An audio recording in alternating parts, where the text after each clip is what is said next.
Welcome to Sheela kitchen. Okay guys, நான் போன video நேற்று வீடியோவில் பார்த்துருப்பீங்க. இது அப்படியே கண்டினியூஷன் தான். இது பார்த்திங்கன்னா இங்கே நம்ம இறால் செய்ய போகிறோம். நம்மளுக்கு வந்து சாம்பார் ஆகி போச்சு, நேற்று வீடியோ பார்த்துருப்பீங்க. ஸோ இப்போ வந்து நம்ம என்ன பண்ண போகிறோம்? இப்போ இறால் தொக்கு பண்ண போகிறேன். தொக்கு மாதிரினா எப்படி? அது தண்ணியெல்லாம் இல்லை, திக்கா தண்ணி ஊற்றி பண்ணுறது இல்லை, குழம்பு மாதிரி பண்ணால் அது இது வெறும் திக்காக பண்ணுறது. அப்படியே பெசஞ்சு சாப்பிடலாம், இல்லை சாம்பார் ரசம் எதுலன்னா சாப்பிடலாம், தொட்டு சாப்பிட்டுக்கலாம். சரி, இறா வாங்கியிருக்கேன். அது 2 கிலோ இறா. அது க்ளீன் பண்ணால் இது 1.5 கிலோ வருதுங்க. ஓ, 2 கிலோ இறாவா அது? ஆனால் கொஞ்சம் சைஸ் பெருசாக இருக்குல்ல. என்னன்னா சைஸ் எல்லாம் கொஞ்சம் பெருசாக இருக்கும். வந்து பாருங்க, ஓகே, பெரிய சைஸ் இது. இது பாருங்க எல்லாம். அதனால இப்போ இதில் இருக்குது தக்காளி, தேங்காய் 2 துண்டு, மெழுகு, சோம்பு, இது 3-4 இதில் அரைச்சி வச்சுருக்குங்க. தக்காளி 4 தக்காளி போதும். ஏன்னா இது திக்காக பண்ண போகிறோம் நாங்கள், தண்ணி கிடையாது. அதனால 4 தக்காளி போட்டுருக்கேன். அதில் சின்ன வெங்காயம் ஒரு 4, இவ்வளோ சின்ன வெங்காயம் ஒரு 4 போட்டு அரைச்சிட்டுருக்குறேன். இது இப்போ இது பெரிய வெங்காயம், இது பச்சை மிளகா. இப்போ எண்ணெய் ஊற்றி இது ஃப்ரை பண்ண போகிறோம். இது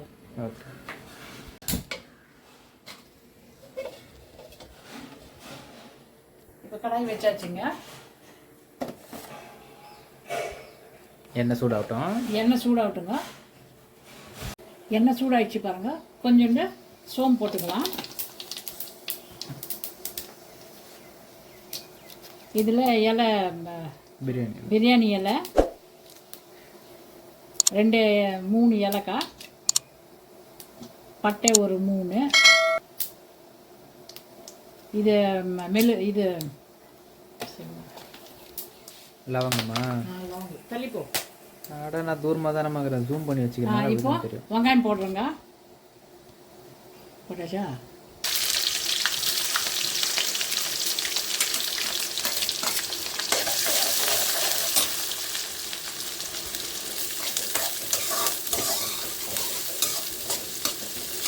பச்சை மிளகாய் இப்போ போடக்கூடாது. இப்போ போட்டிங்கன்னா ரொம்ப நசுங்கினாது, காரம் ஜாஸ்தி ஆகிடும். இந்த மசாலா போட்டு பிற்பாட்டு தான் பச்சை மிளகாய் போடணும். இதுக்கே ஸ்மெல் சூப்பராக வருது. ஸ்மெல் சூப்பராக வருது. இப்போ கறிவேப்பிலை போடணும். இதில் கொஞ்சம் கஸ்தூரி மேத்தி போடணும். கஸ்தூரி மேத்திங்க இது இந்த மாதிரி பேக்கெட்டில் நீங்கள் வாங்கிக்கிங்க. வாங்கி இது ப்ரெஷ் பண்ணிங்கன்னா இதெல்லாம் பந்தாயிடும். இப்போ இதில் இவ்வளோ போட போகிறேன். அது என்ன பண்ண, கொஞ்சம் இப்படியே கையில் அப்படி நசுக்கிட்டு போடுங்க. ஓ, நாக்கில் கேசரி அந்த மாதிரியா? வடக்கான்ஸ் நீங்கள் போடுறது கிடையாது இது. இப்போ பாருங்கள், ஸ்மெல் பாருங்கள், அது டேஸ்ட்டும் நல்லாயிருக்கும். இது கீரை தானே? அது வெந்தயக்கீரை. ஓகே, அதான் கஸ்தூரி மேத்தி காய வச்சுட்டு நம்ம பண்ணலாம். இது பேக்கெட்டே வருதுனால நாங்கள் வாங்கி வச்சுருக்கோம். ஓகே,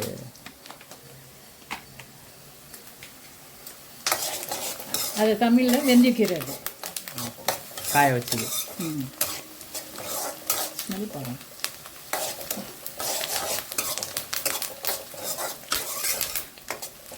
இது கொஞ்சம் ப்ரௌன் ஆகட்டும், அப்புறமா மசாலா போடணும்.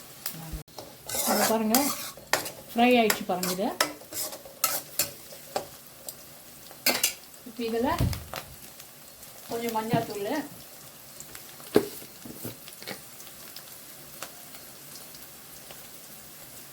கொஞ்சம்.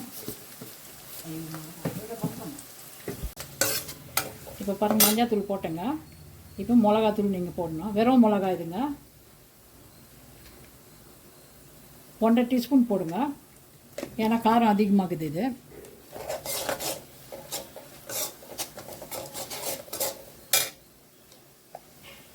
அப்படியே தனியாத்தூள் கொஞ்சம்,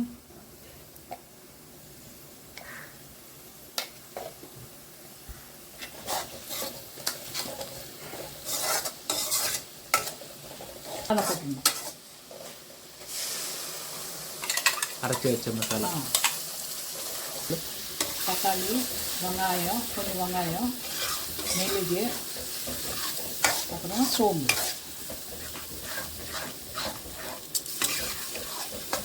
இது நல்லா ஃப்ரை பண்ணணும். நல்லா ஃப்ரை பண்ணோன்னா எண்ணெய் மேலே மிதகு வந்துச்சுன்னா அது வரைக்கும் ஃப்ரை பண்ணணும். ஏன்னா நம்ம தண்ணி ஊற்ற போகிறது இல்லை. தண்ணி ஊற்றினோன்னா இறால தண்ணி நிறையா இருக்குது. அதனால் இது நல்லா இது மாதிரி ஆகிட்டோன்னே எண்ணெய் திரி மேலே வந்துச்சுன்னா அப்புறமா நீங்கள் இந்த இறாவை போடணும்.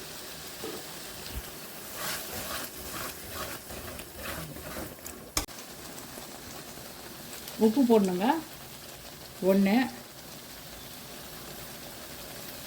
ஒன்றே முக்கால் ஸ்பூன் போடுங்க, டீஸ்பூனு. அவங்களுக்கு தேவையான அளவுக்கு நீங்கள் தேவைப்பட்டுச்சுன்னா நீங்கள் போட்டுக்கலாம் உப்பு. இல்லைன்னா அப்படியே நீங்கள் சாப்பிடலாம். எவ்வளோ உப்பு போடுறதுன்னு தெரியாமல் நிறைய பேர் வீடியோ பார்ப்பாங்க. எனக்கு தேவையான அளவுன்னா நீங்கள் போட்டுங்க. அது தெரியாமல் தானே நான் வீடியோ பார்க்குறேன். இது நல்லா கொதிக்கணும். இப்போ கொச்சினுக்கு இது பாருங்கள். இப்போ பச்சை மிளகா போட்டுடணும்.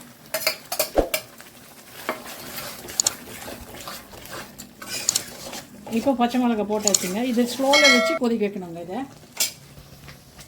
ஓகே. இப்போ ஃபுல் ஆகுது. ஸ்லோவில் வைக்கணும். ஃபுல் ஸ்லோ பண்ணிட்டு அப்புறமா இது மூடி போட்டுடணும். அவ்வளோ. ஓகே. இப்போ பாருங்கள், இதுக்கு மிக்ஸ் பண்ணிட்டோன்னே இப்போ இஞ்சி பூண்டு போடுங்க. 2 டீஸ்பூன் போதும் இஞ்சி பூண்டு. நிறைய போடக்கூடாது, நான் ஒரு மாதிரி டேஸ்ட் வரும். இப்போ 2 டீஸ்பூன் போதும். இப்போ மிக்ஸ் பண்ணி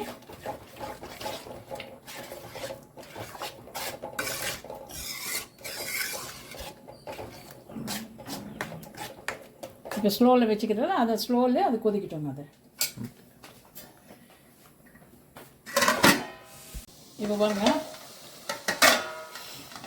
மூடி எடுக்கிறேங்க. இதை பாருங்கள், எண்ணெய் எப்படி திரும்பி மேலே வந்துக்குது. இப்போ இந்த மசாலா வாசனைலாம் போய் நல்லா மசாலா ரெடிங்க.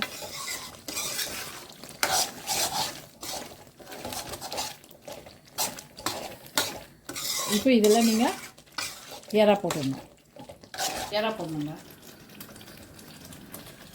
இது பாருங்கள், எறா நான் க்ளீன் பண்ணியிருக்கேன். இப்படி கட் பண்ணி எடுத்திங்கன்னா இந்த குடல் நடுவில் இருக்குது, குடல் வந்துடுங்க. இப்படி க்ளீன் பண்ணிவிட்டு எல்லா எறாவும் அது மாதிரி க்ளீன் பண்ணி எடுத்துக்கலாம். நீங்கள்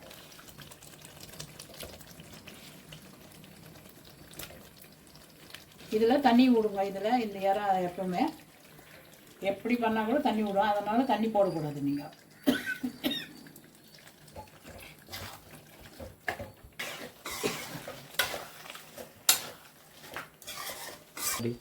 நீ சொல்லணும்ல.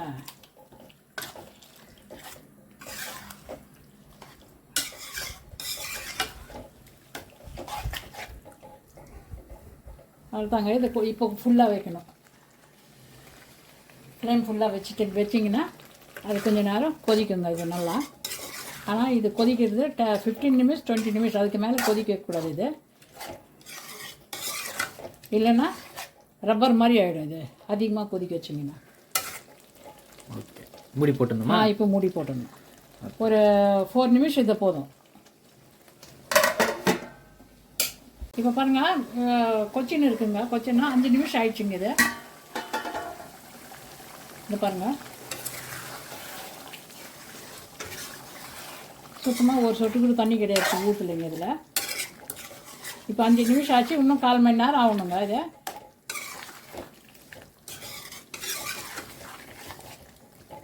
இதை பாருங்கள், இன்னும் 1/4 மணி நேரம் ஆகணும். இப்போ நம்ம டேஸ்ட் பண்ணி பார்த்துக்கலாம். அது உப்பு இருக்குது. அதே நான் டேஸ்ட் பண்ணுறது கிடையாது எப்போவுமே.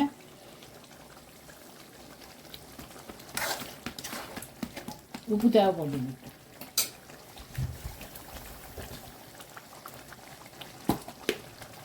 நான் முன்னாடி 2 டீஸ்பூன் போட்டுமா? இப்போ 1/2 டீஸ்பூன் போதும். ஓகே. அதுவும் பார்த்தீங்கன்னா சாப்பிடும்போது இது இறக்கும்போது எலுமிச்சை பழம் போட்டு எடுக்கணும். ஓகே. ஓகே. இப்போ மறுபடியும் கலரிட்டு 1/4 மணி நேரம் மூடி போட்டு வச்சுக்கணும். ஏன்னா அப்பப்போ நம்ம கலர்னுக்கணும். இது கொஞ்சம் மிக்ஸ் பண்ணினே இருக்கணும். இப்போ எலுமிச்சை பழம் போடணுங்க. இதை பாருங்கள், வெந்துச்சுங்க நல்லா. 20 மினிட்ஸ் ஆயிடுச்சு. ஆனால் 5 நிமிஷத்துக்கு ஒரு தடவை திறந்து நம்ம சும்மா கலர் இருந்துச்சு. தண்ணியே ஊற்றலை. அதே தண்ணி வந்துச்சு. எவ்வளோ இது தண்ணி?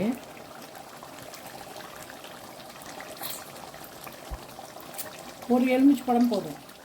ஓகே, இன்னொரு எலுமிச்சை கட் பண்ணி வச்சுக்கிது ஜூஸ் போட்டு குடிங்க. வெயில் அதிகமாகுதுமா? இப்போ அது போட்டாச்சுங்க எலுமிச்சை பழம்.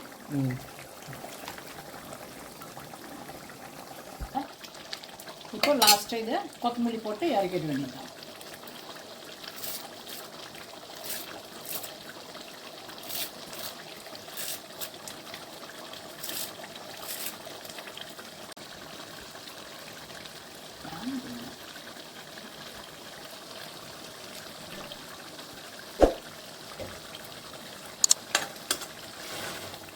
கொத்தமல்லி போட்டாச்சு பாருங்கள், அவ்வளோதாங்க.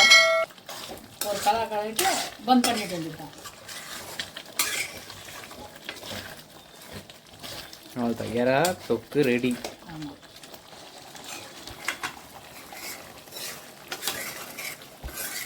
இது எலுமிச்சை பழம்புக்கு பதிலாக நீங்கள் வினிகர் கூட போடலாங்க. எலுமிச்சை பழம் பெஸ்ட்டு. அவ்வளோதான், க்ளோஸ் இட். அவ்வளோதாங்க, அடுப்பு ஆஃப் பண்ணிவிடு. அவ்வளோதான். ஓகே கைஸ், ஃபுல் வீடியோ பார்த்துருப்பீங்க. வீடியோ பிடிச்சிருந்தா லைக் பண்ணி கமெண்ட் பண்ணி ஷேர் பண்ணுங்கள். அண்ட் இந்த ரெசிபி வந்து வீட்டில் ட்ரை பண்ணி பாருங்கள். உங்களுக்கு எப்படி இருந்துச்சு டேஸ்ட் சொல்லுங்கள். சிம்பிளாக உங்களுக்கு பண்ணியிருக்கோம். நேற்று வீடியோ பார்த்தீங்கன்னா நீங்கள் சாம்பாரும் பார்த்துருப்பீங்க. பேச்சுலர் அப்புறம் வீட்டில் யாரா 2 பேர் மட்டும் தான் இருக்கீங்கன்னா டக்குன்னு செய்யுது அப்படின்னு சொல்லிட்டு, அதே மாதிரி தான் இரவும் பார்த்தீங்கன்னா குயிக்காக செய்கிற ஒரு ரெசிபி தான்.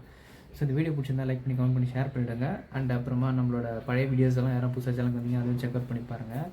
அண்ட் சேனல் டெவலப் பண்ணுறது வந்து இப்போ தான் ஃபஸ்ட்டுலேருந்து வர மாதிரி சின்ன சேனல் தான் இது. ஸோ எல்லோரும் சப்ஸ்கிரைப் பண்ணி சப்போர்ட் பண்ணிங்கன்னா நல்லாயிருக்கும். ஓகேங்களா கைஸ், உங்களை நெக்ஸ்ட் வீடியோ சந்திக்கிறேன். இதோட உங்கள் விடைபெறுவது நான் தான் உங்கள் இது என்னோடய சேனல் டைலாக்ல என் சேனல் எனக்கு ஒரு சேனல் இருக்குது ஆஸ்டியன் பைலட்னு சொல்லி. ஐ மீன் அதில் vlogs அண்டு ட்ராவலு அப்புறமா பைக் கார் வீடியோலாம் போடுவேன். அதையும் போய் செக்அவுட் பண்ணி பாருங்கள், அப்படியே கண்டினியூஷன் வருது. இது எங்கள் அம்மாவோட சேனல். ஸோ ஷீலாஸ் கிச்சனுக்கு சப்ஸ்கிரைப் பண்ணுங்கள், கமெண்ட் பண்ணுங்கள். ஓகேங்களா, நெக்ஸ்ட் வீடியோவில் பார்த்து டேக் கேர் கைஸ், பை.